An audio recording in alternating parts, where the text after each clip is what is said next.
Hello. So your paper was speaking on environmental ethics. Can you tell us more about what you call the imperative of inclusion?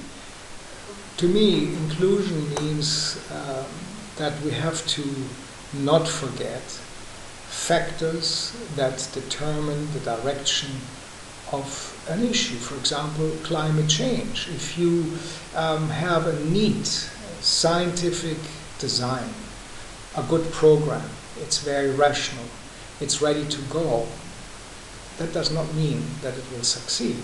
Because there are other forces, there are other variables, and that's really what I meant. This importance of including factors that we talk about, that people write about, but in the political decision making are ultimately not taken into account. Tough concepts like corruption. How do you handle corruption? But while we have to continue finding out how we handle this, what is important now is that we recognize, as they are beginning in some parts of the world, for example in India, it's becoming a social movement suddenly, that corruption has been a cause for why people are leading and continuing to lead a miserable life, while the environment is harmed and is becoming more and more a heavy weight on nations that want to develop. So inclusion means to take into account in designing a process like the climate change debate must deal with all kinds of factors that are of a great variety, such as gender equality, corruption, the double standard that the world sees every single day, the rich-poor gap. These are all elements that impinge on whether or not something that is rationally developed in a university office or in some other place, but has great difficulty, as we see now. Cancun, Copenhagen, Rio +5 show very clearly that we are facing problems because we have ignored these variables. And that's what I'm trying to argue.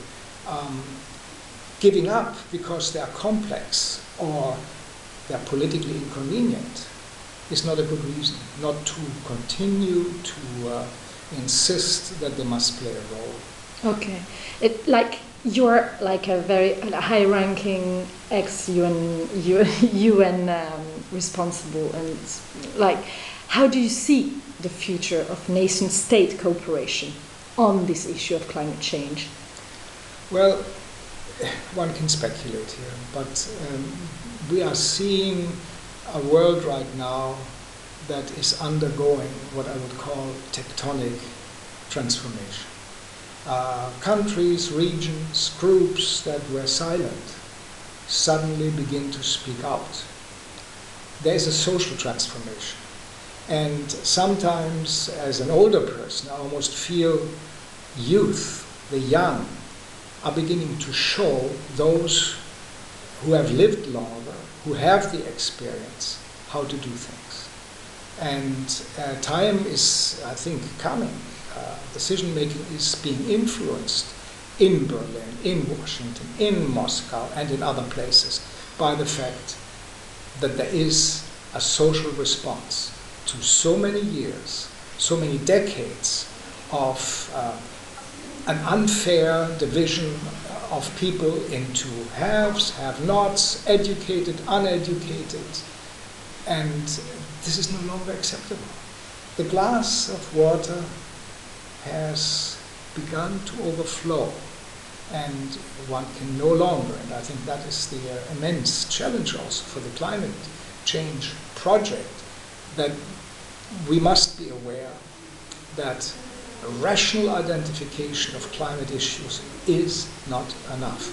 We must go beyond these and understand that there are factors at play which may destroy good intentions, excellent preparatory work, and that has to be avoided by simply taking them into account. That's what I wanted to say.